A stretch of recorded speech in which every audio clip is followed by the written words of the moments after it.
All right, so you've been scrolling Zillow for months. You found a perfect home.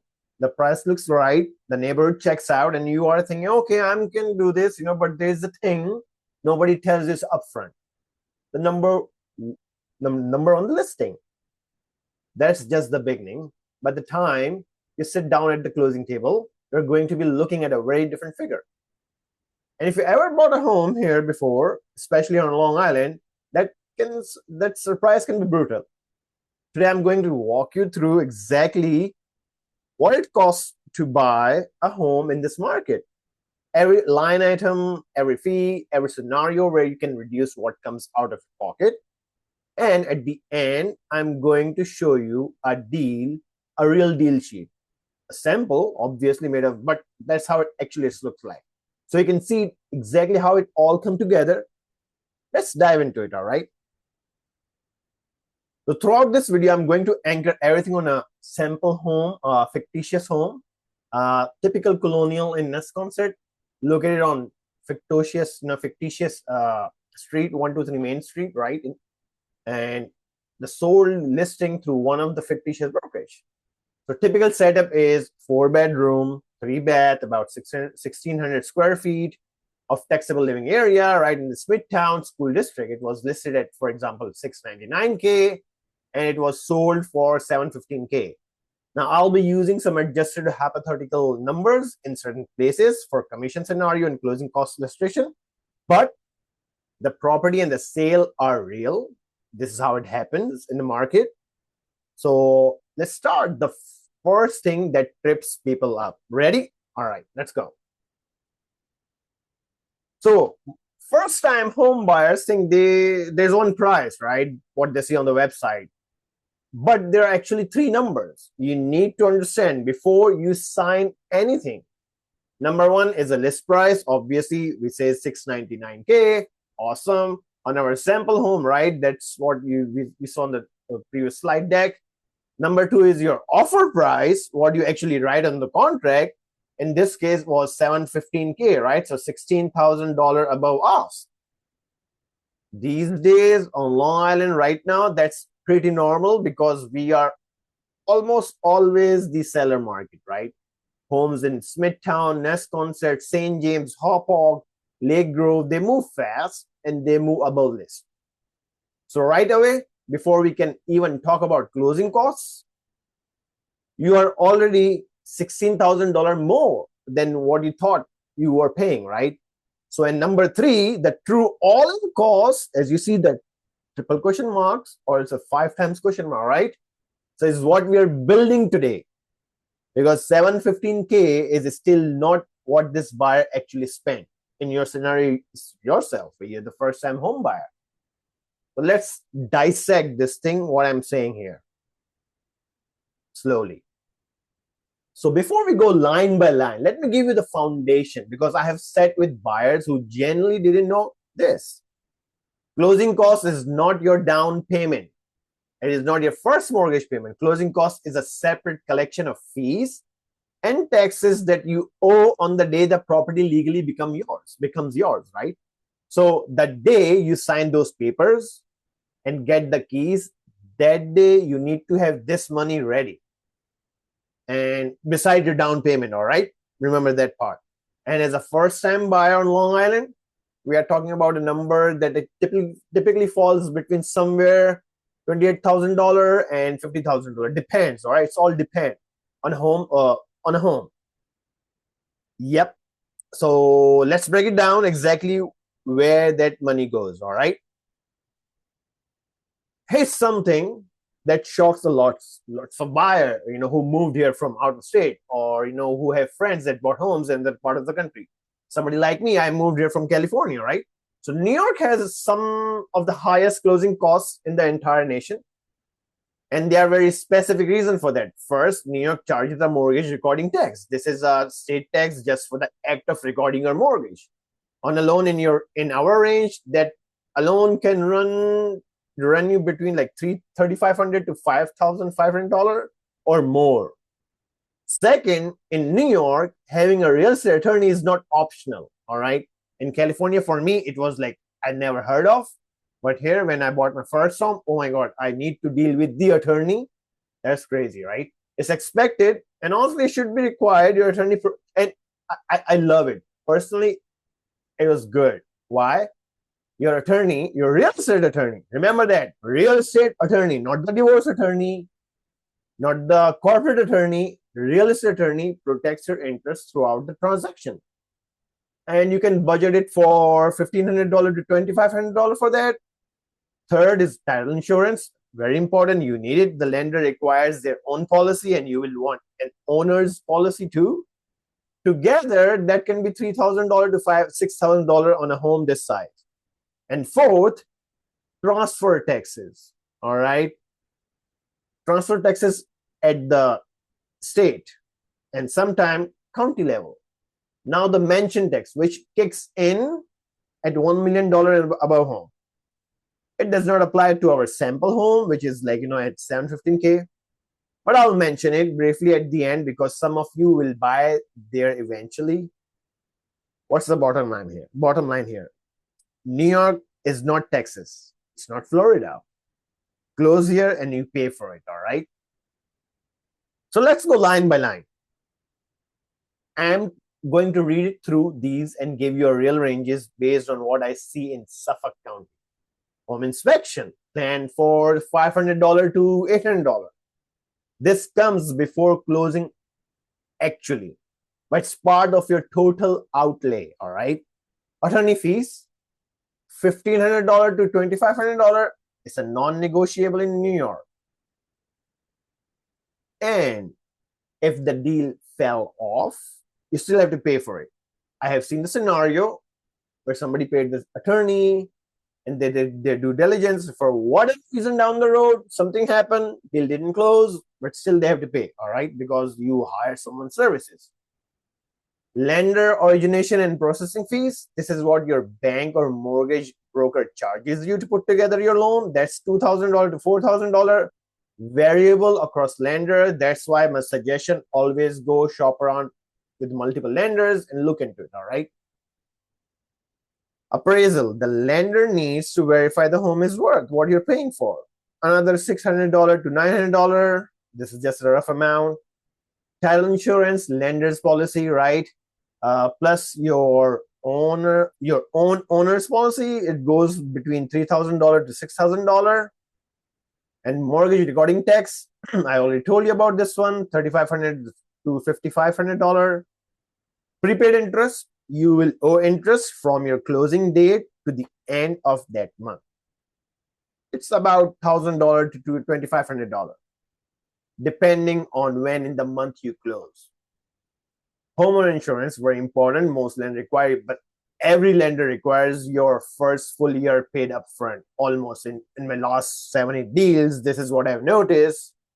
It's mandatory before you even sign the document. You have to have a check or you have to pay, and then you have to give the proof to the lender. Property tax escrow. The lender collects a cushion of 2 to 3 months of property tax upfront if you are putting your property tax with the mortgage. Like you say, my property tax is $12,000. I'm going to bundle this up with my mortgage whenever I'm going to pay every month. So in this scenario, you have to park somewhere between $2,700 to $4,000, $5,000 in certain scenarios, all right, in escrow.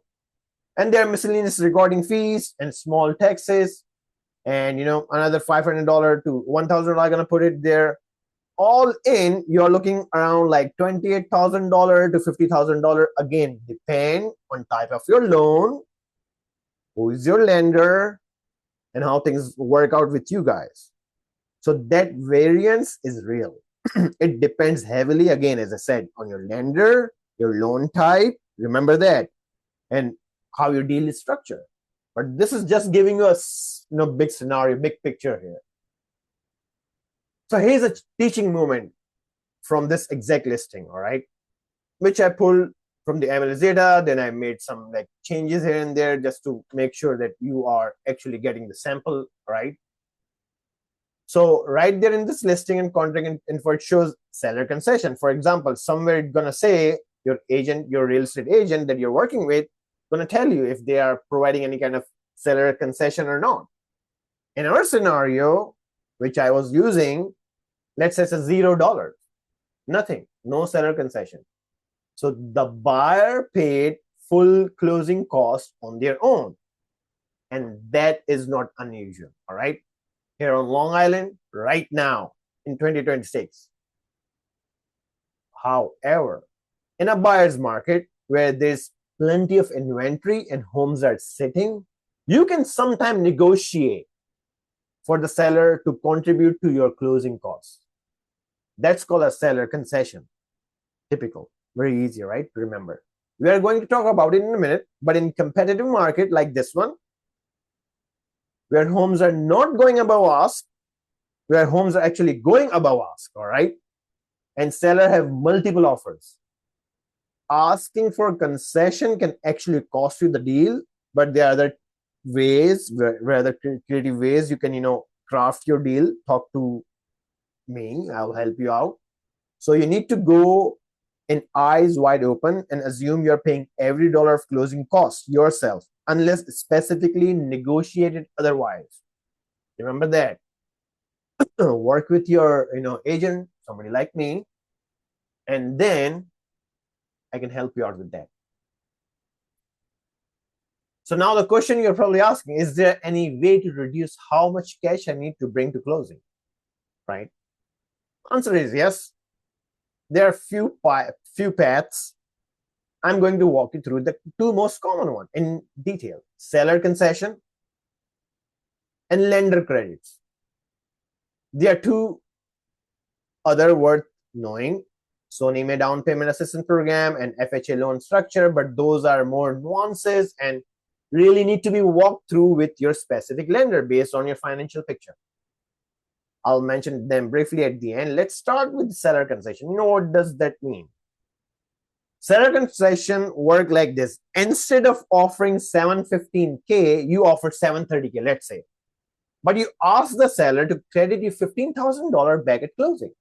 The seller nets the same amount they wanted, but now your closing costs are effectively covered by that credit. And those $15,000 are rolled into your mortgage. So instead of bringing $40,000 to closing in cash, you might only bring $25,000 and the rest is financed over 30 years. Now, a few things you need to know. First, lenders put a cap on this. On a conventional loan, you can typically only receive concession up to 3% of the purchase price.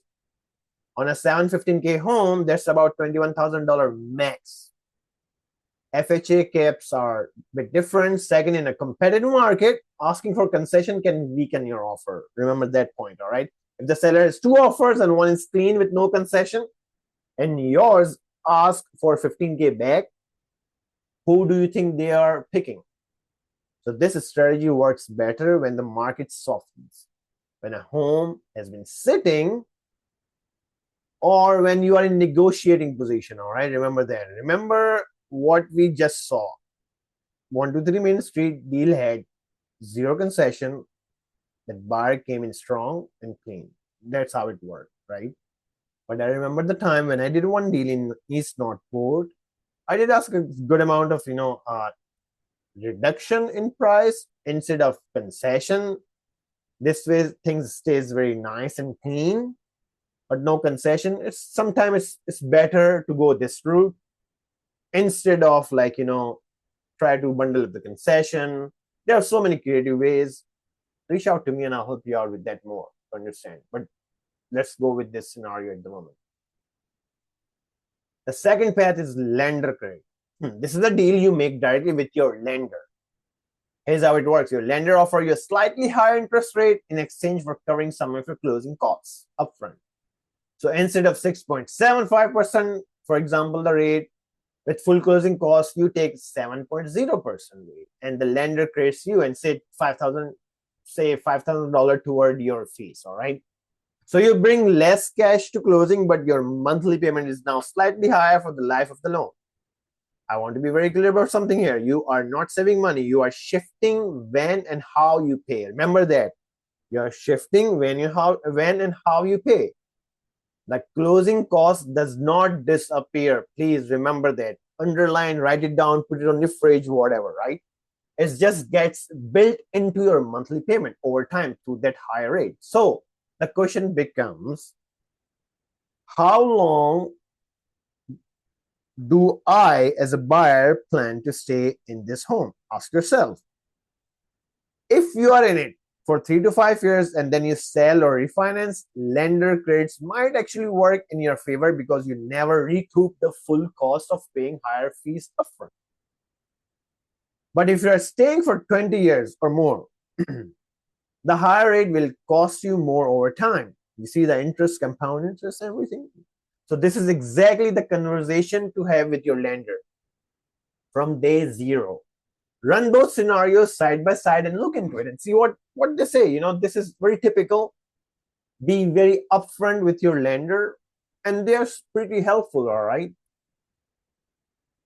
So let me briefly mention 2 other tools that first-time buyers in New York have access to. Sonima, the state of New York mortgage agency, offers below-market interest rate and down payment assistance specifically for first-time buyers. An organization like CDCLI, the Community Development Corporation of Long Island, run programs that can help with down payment and sometimes closing costs. I'm not going to go deeper on either of those today because honestly, you know, your eligibility, the numbers, the timing, the income limits, all of that needs to be worked out with a lender who knows these programs on their fingertip. All right. What I'll tell you is ask your lender specifically about your Sonima and about any Suffolk County first-time buyer program or Nassau County in your case, if you're in Nassau. Don't assume you don't qualify, all right? Never assume anything. The worst, they can say no, but be curious, all right? Be ultra curious, like a curious George. So let's talk about the elephant in the room. Here's something that changed in 2024 and not enough buyer knows about it yet. The National Association of Realtors settlement changed how buyer agent commission worked. In the old model, the seller paid a total commission, typically 5 to 6%, and it was split between the listing agent and the buyer's agent. Old model, right?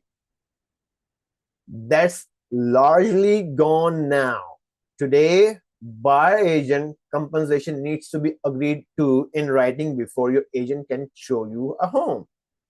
So in our sample deal of 123 Main Street, I'm going to assume for illustration purposes that the seller agreed to cover a 2% buyer's broker commission. All right. So that keeps it clean for our math. But you need to know that is a negotiation.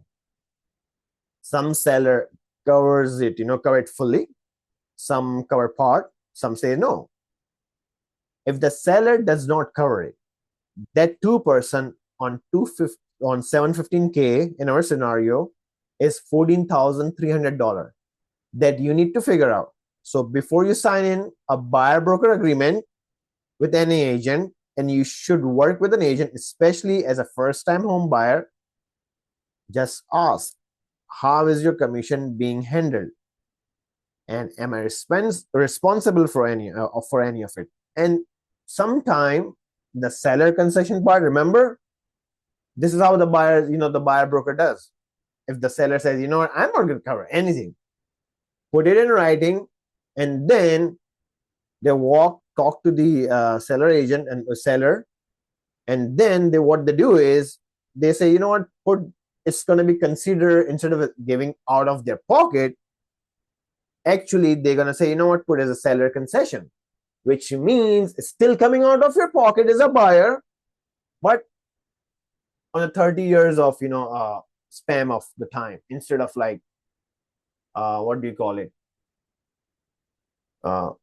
instead of coming out of your pocket immediately because you can't pay $14,300 and the seller is not paying, so it will roll into your mortgage. Again, remember that that's possibility, so you have to be very clear with your buyer, with your agent, if you're a buyer, and ask them that how you're gonna be get paid. So clarity is very important here. All right. Now here it is, a real picture. All right. You can download this. I'll send you the QR code. Take a look at it. But let's zoom in and see what's going on here. So our sample buyers looking at 123 Main Street in Nesconset, the home originally asked was 749, came down, to 699. That's people does, price reduction and whatnot.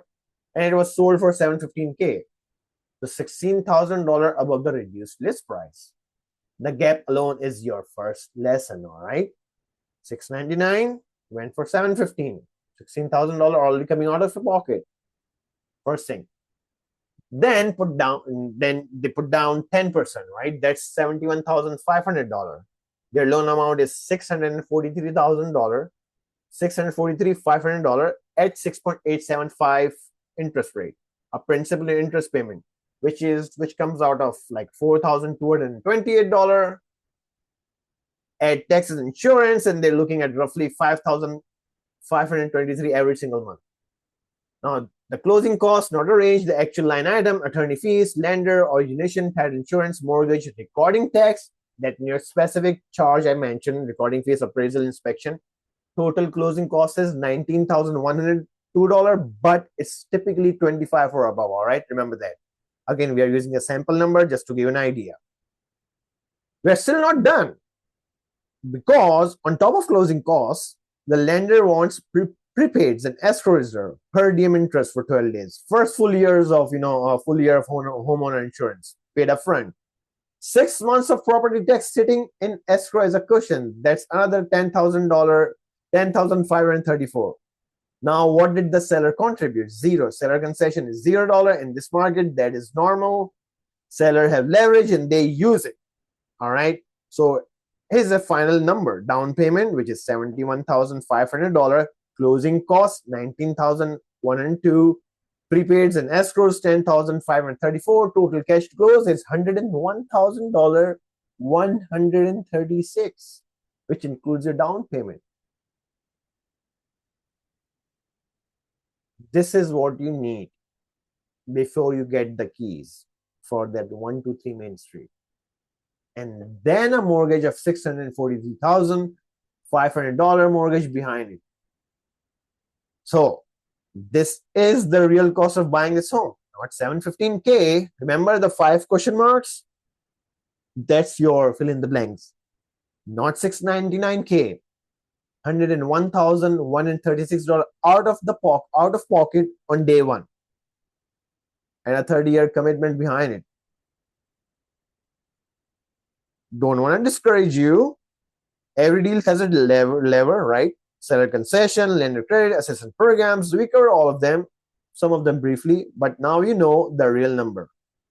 And knowing it before you start looking, that's the whole point of this video. No last minute surprises. That's Smart's promise.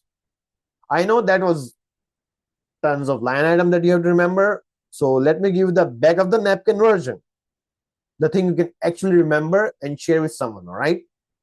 Here's what you need to know at closing table, roughly, all right? Your down payment in our scenario is $71,500, which is 10% of the contract price, which was like 715K, right?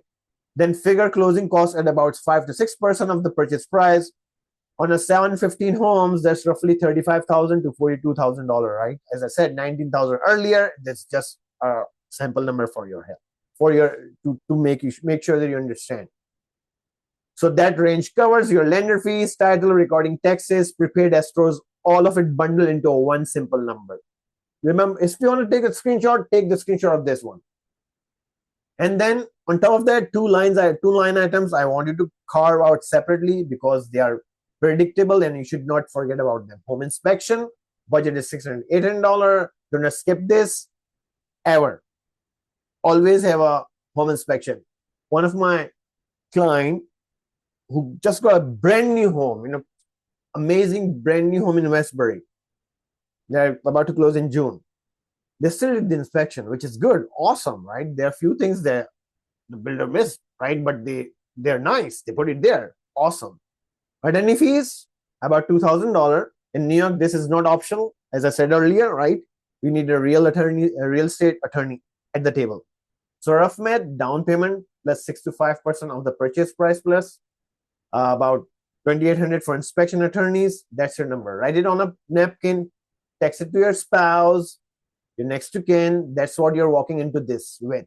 All right. Now the detailed deal sheet is going in the description below, so you can download it and run your own number, plug in your price, plug in your down payment, and you will know exactly what to expect before you make an offer.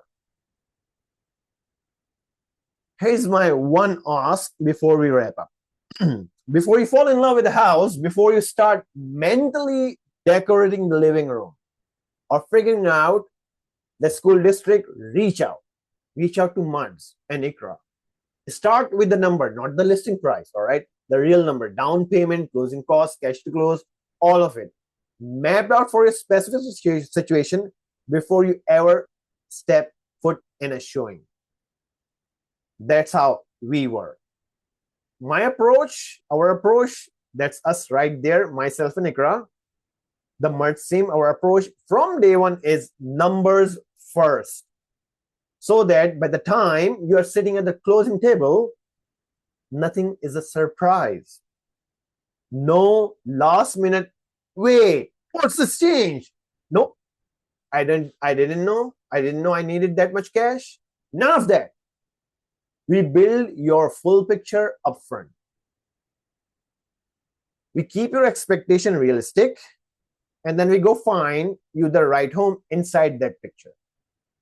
Most people start with the search on Zillow, Trulio, or Redfin or whatnot, right? Or Redfin, yeah, or Realtor.com. But we want you to start with the strategy. We are the Muds team with Or South Real Estate here on Long Island. If this video gave you clarity, that's exactly what we are here for. Subscribe, because we put out real content for real buyers and sellers in this market every single week. So drop your questions, in the comments. We read everyone. And if you're ready to start the conversation, the link is right below, all right? No gotchas, no pressure, just the full picture from day one. I'll see you in the next one. Thank you guys for watching. Bye.